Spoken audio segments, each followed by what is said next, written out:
Hi, this is Shiva Rajaya from vitalcoaching.com. The topic I want to cover in this video is the topic of the soul. Our soul.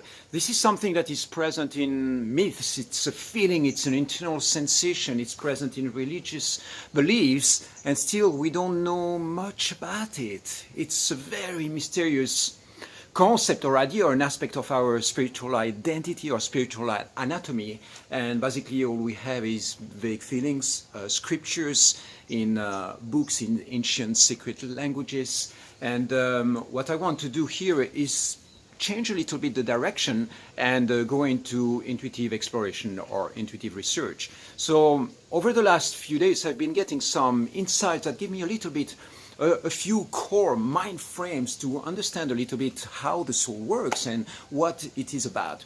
So let's look at, imagine before you incarnate into this physical body. Imagine that out there are, spheres of energy, soul groups. We can call them, soul groups. And imagine that you are a member of something that is a field of consciousness where your original seed of life, the seed of you, the seed of your being, before you incarnate, there is a program out there which is imprinted, and you are part of a vast sphere of souls that are out there waiting or being prepared for incarnation.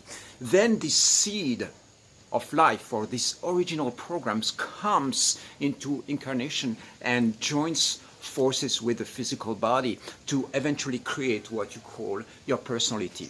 So you grow, you evolve, you are being programmed through the constructs of society, through the constructs of your family. You develop a certain character, a certain personality, and in this personality, in this being that is incarnated, then there is this memory or this set of codes or this energy or this program that is the original source of your being. This is, imagine that there is this program where you come from. So once you live your life and you go through the cycles of your the cycle of your incarnation, then eventually your body dissolves and the soul goes back to the original soul group or to a different location in this vast field of consciousness. So what I'm giving you here is just a little bit of a concept or an idea according to how I feel it works. This is not about believing in the soul or not. It's about if it's present inside of us, how exactly does it work? How does it function in our systems? So it's trying to give a little bit of some mental frames or some understanding rather than keeping it purely as a mystical experience. You experience your soul, you feel your soul. What is the soul? I'm feeling your soul. Those are words that we use sometimes in our conversations. But what is it when we try to mentally understand what this is about? So imagine that again, you come into incarnation. In the process of incarnation, you have a veil that separates our physical senses as human beings from the invisible realms. There are lots of things happening out there that we are not aware of, but the soul comes into incarnation and becomes the seed of consciousness or this secret memory or this secret destiny line or dharma or line of evolution in this physical body, and we live a full life with having this seed alive inside of us. Of course, we have channels of energy that here and there open up and give us more access to the spirit world, for instance, in the form of sacred ceremonies or in the form of spiritual practices, in the form of prayer or meditation practices. We are going to create channels to reinforce our connection to spirit and enter into what we can call 5D, fifth dimension. So the soul is there all the time. Imagine that you have again this specific seed of energy or programs that is embedded in your personality, and is going to be maybe a guiding force in creating values, belief systems, and in create a line of evolution, a dharma that is going to help you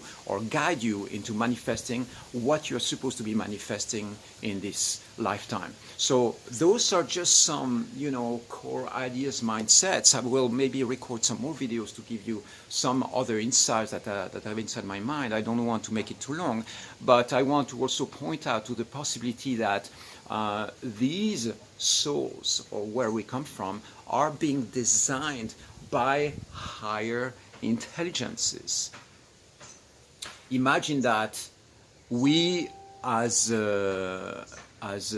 human beings, as souls, when we incarnate, the soul, imagine that the soul, when it's not in incarnation, it doesn't have a physical body. So it's not something that we can perceive with our physical senses. It's an energy body. So, this is something that we are using all the time. For instance, right now, as I'm filming this video, there is a physical image that is being created, and this image is being then translated into waves, or into an energy body that doesn't have a physical existence by itself. It's just an invisible body of energy, and that energy is being transmitted, through the invisible internet connection through the 4G network, and eventually transmitted over there, and then reinterpreted and reincarnating itself in the different bodies of energy that you are receiving in the form of